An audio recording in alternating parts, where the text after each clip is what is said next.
Uyarı yapıyor.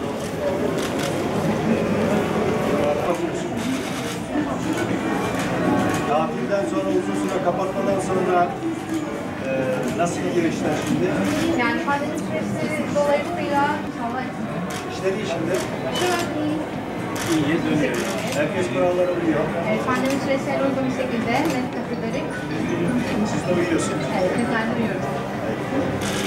Kolay gelsin. Teşekkürler. Kolay gelsin arkadaşlar. Yardıdır. Evet, kesinlikle dikkat ediyoruz. Siz de dikkat ediyorsunuz. Kesinlikle. Tedbirlerimizi aldık. Tedbirliyiz.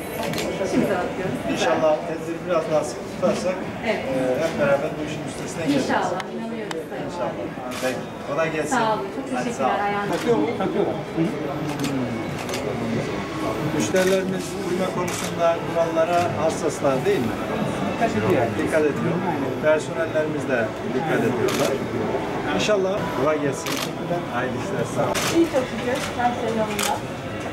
Sıkıntı oluyor mu maske takılması konusunda müşterilerden itiraz falan oluyor mu?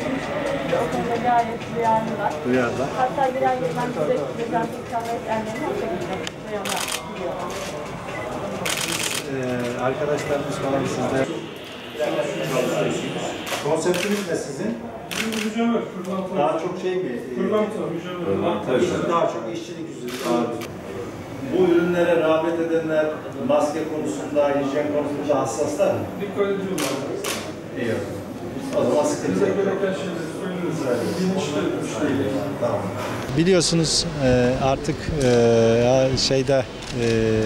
bakanlığımızın genelgesi doğrultusunda tüm illerimizde valilerimiz, emniyet müdürlerimiz, jandarma komutanlarımız, belediye başkanlarımız, kaymakamlarımız, zabıtalarımız, sağlık personelimiz ve ilgili tüm personelimiz sahada 24 saat denetim yapıyorlar. Ancak haftanın belli günlerinde de bizler de onlarla beraber hem bu çalışmaları görmek hem insanlarımızla tekrar konuyu hatırlatmak için beraber oluyoruz.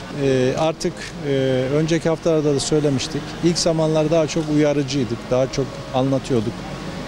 Kurallara nasıl uyulması gerektiği sürekli hatırlatılıyordu bütün arkadaşlarımıza, bizler de. Ama son birkaç haftadan beri biraz da böyle salgın hafif canlanınca tüm Türkiye'de artık kurallara uymayanlara müeyyide de uygulamaya başladık. Şu anda hem uymayanlara cezamızı yazıyoruz, müeyyidemizi o şekilde uyguluyoruz. Hem de izolasyon kurallarına uymayanları da KYK yurtlarımıza alıyoruz. Yurtlarımızda da şu anda kalanlar da var zaten, kurallara uymadığı için aldıklarımız. Dolayısıyla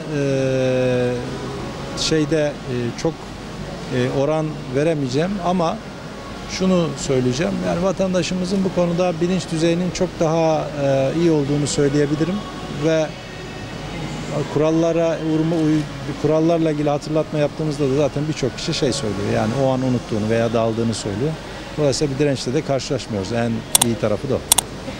Ben teşekkür ediyorum. Sağ olun.